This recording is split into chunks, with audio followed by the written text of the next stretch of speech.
Do you remember the drama series Shogun? Yes, I think it's on Disney Plus in Japan, right? Yes. Yes, I haven't watched it yet, though. So this drama series Shogun got 18 Emmy Awards. That's incredibly amazing. It is amazing. It's really amazing. And congratulations to the Shogun cast and the production team. Yes.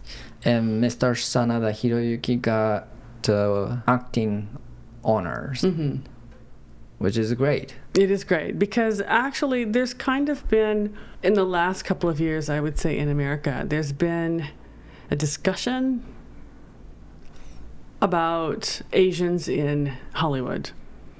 As in, we don't have enough really good Asian actors. And so the trend has been kind of recently to try to, if the role is like an Asian story or an Asian character, to use an actual Asian person. And so he's obviously done that. Like I think this is an American drama, right? Yes. It's made by an American company. Yes. For Disney Plus, which is also an American company, but the cast was like authentically Japanese. Yes. And a lot of the dialogue in the drama was in Japanese. Right. Yeah. So I think that's why it was a big deal. It was like really, really authentically done. Yes. With real Japanese actors. Didn't you see these, Japanese lines difficult for you? I haven't seen it. I haven't watched it yet. Oh, no. I haven't watched it yet because I'm saving it for a time when I can actually sit down and watch it, which isn't going to be this week. But okay. Sorry. Okay. All right. That's okay. You watched it, right? I watched it. What did you think about the Japanese lines? Oh, they are very good. Compared to the drama, other dramas, for example, let's say currently I'm watching drama called The Boys. The Boys, okay. And in part of this series, this Japanese brother talking Japanese. Okay. But it's very weird.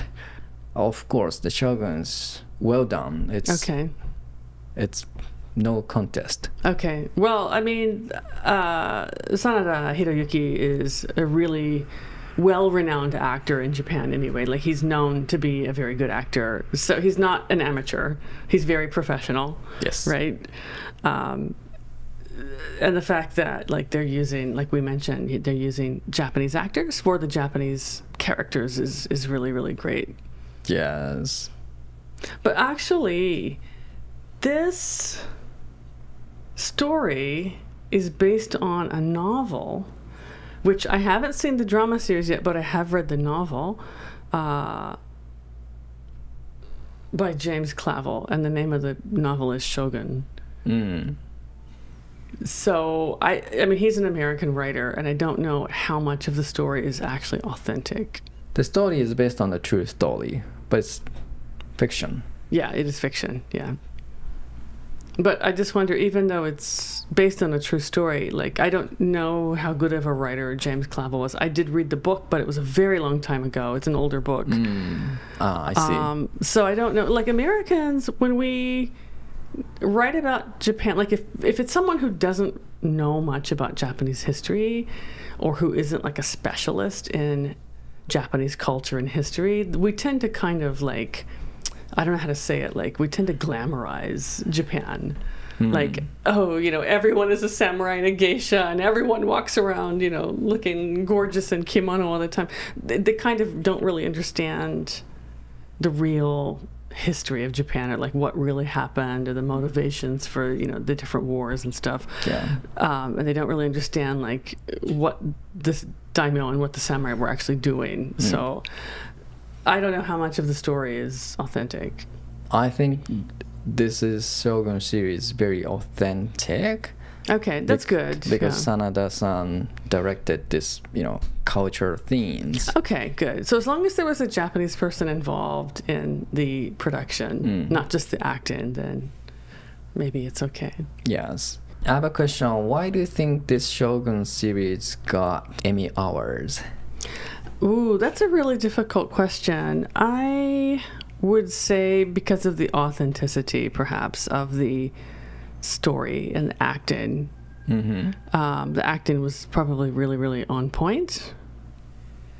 Okay. And I would also say, like, the production, I don't know, like, I did see a few clips of the movie, the drama, and I saw the trailer. It looks like it's really well done. Like, the costumes look really nice. The settings look, pretty wonderful. It's not a cheaply done thing. No. And this is the first non-English language series to win this category. That's awesome. Yes. Yeah, that's awesome. Yes. So I think the key is diversity. Diversity, okay. How they choose the winners and actors, Yeah, that would be good. That would be good because I think some of the other shows that got Emmy Awards were The Bear, which we did watch, we have seen, and it's pretty good. And also Baby Reindeer, which I watched most of that. I didn't watch the ending, but that's really disturbing, actually. I couldn't finish it because it just bothered me too much. Both of those are like modern time settings. They're not historical dramas. And so comparatively, they're pretty easy to make. Like when you're making a historical drama, the difficulty is, on top of the acting and the language, you've got to get the costumes exactly right. You've got to get the story exactly right. The settings have to be, like, you can't have like modern skyscrapers. You have to have like authentic looking castles and stuff. So I think probably the time and the effort and the money that was put into making Shogun helped kind of take it over the edge too. So, the Shogun really nails Japanese culture. Yes. But it wasn't like that before. In a Hollywood movie, remember those 90s movies, they are totally shit about on Japanese culture. Yeah, and I think it was like a misunderstanding. It's kind of like we think Japan is cool, but we don't really know much about it. And so I think that's where that crappy, weird representation comes from. It's not like they're trying to shit on Japanese cultures. They just don't understand. They just don't know. Yes.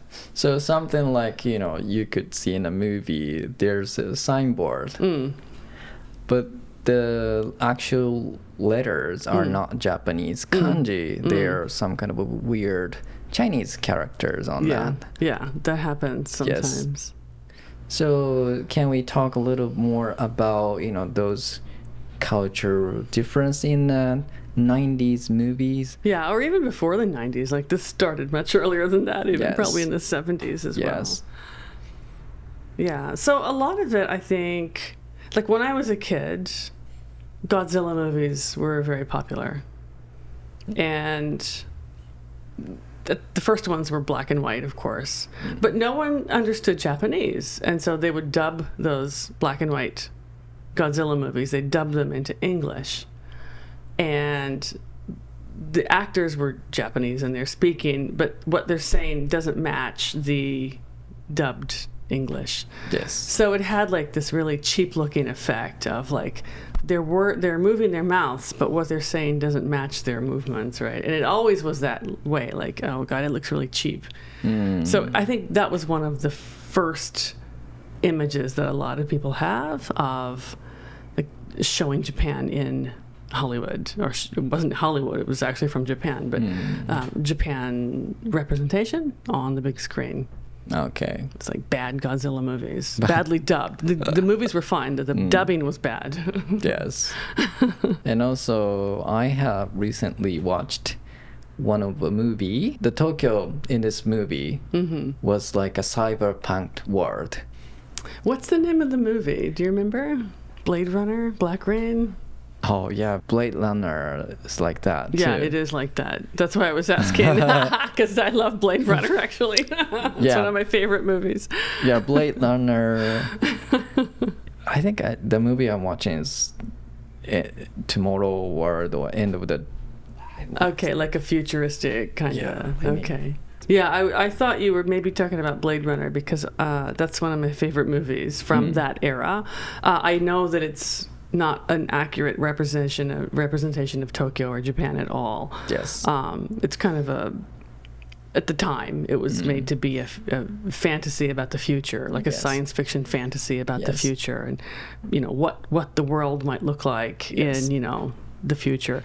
So it's not realistic whatsoever. But it's funny, because it is portrayed, like Tokyo is portrayed as like the super cyber city with like lots of skyscrapers and lights, but then the characters are living underground in the secret world. Exactly. Right? Yeah, it's very funny. It's very, very funny. But yeah, like since, I mean, I don't know when this started, but since I was a child, it's always been that way. And people maybe thinks Japanese people eating sushi all the time. Yeah. Well, probably because they just don't know anything else. Like, we didn't have anything else available in America, like Japanese cuisine-wise, until very, very recently. We've only had sushi, and then nowadays you can get ramen.